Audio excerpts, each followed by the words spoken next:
Alright, what we have here today, folks, is a ribeye steak that we picked up over at Tom Thumb. And we cooked it in the air fryer. We wanted to see if we can get a rare steak out of an air fryer and still have delicious taste. We've actually tried cooking these ribeyes before, according to what others have said on the internet, on the YouTube videos and all that. And they just turned out not so well. So we're going to see how this one turns out. Give us a few minutes and we'll cut into this, because right now it's on a 10-minute hold. It's got about 2 or 3 minutes left, and we'll see how this looks. What you can see here, we're about to cut into the steak, but I just wanted to show you, we had a temp, around the steak. There's a couple different ranges, but you can see right where it's at, 125 to 130. That's kind of where we like to have our steaks. So I'm going to go ahead and, that's the 10-minute rest mark. I'm going to go ahead and we're going to slice into this steak. Alright, I'm going to go ahead and cut into this thing. Start removing the bone.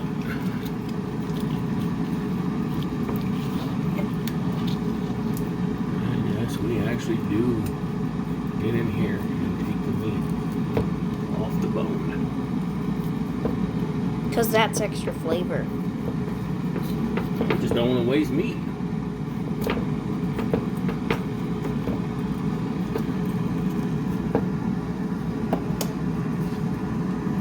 Go ahead, cut this.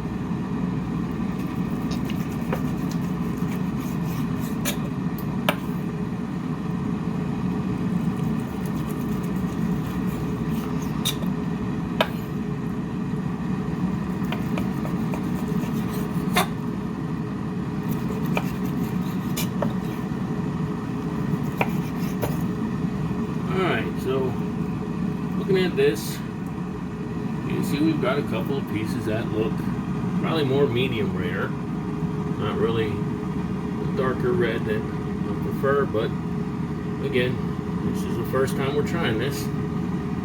I have a few more steaks and we can try that. I'll let you know how it tastes here in a second. Okay, my son's going to go ahead and he's going to be the taste tester, since he's very critical about how the steak is done. Alright, he's going to go ahead and grab the one that we cooked on the grill first, and we actually just reheated it, or we actually used the keep warm option on the air fryer. So you can see how it looks. Alright, go ahead and tell me how that tastes.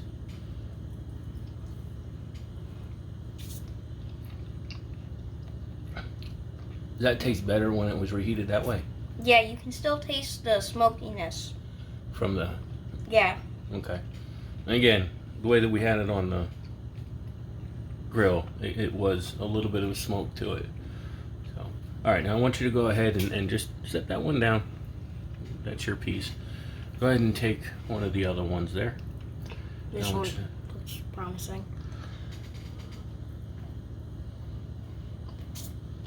Go ahead and set that one down. That one is really good. Which one?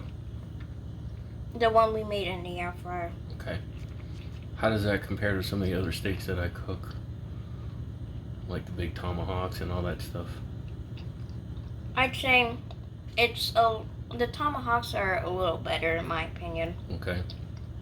Well, this is the first time that we've done this method where we actually cooked it up to the internal temp, then let it rest for like probably 2-3 minutes on the plate, and then we moved over and we actually have bacon fat that from bacon that we cooked earlier today, along with a little bit of butter in the pan and a cast iron skillet to go ahead and sear it. which the skillet was about 400 degrees when we actually seared it, and that's kind of how we got the a little bit of crust on there. Seasoning is on this is basic. It's just salt with a little bit of pepper and some garlic. We do a lot of barbecuing here, so we have SPG mix that we make up, and that's it. So we just wanted to see how this would turn out.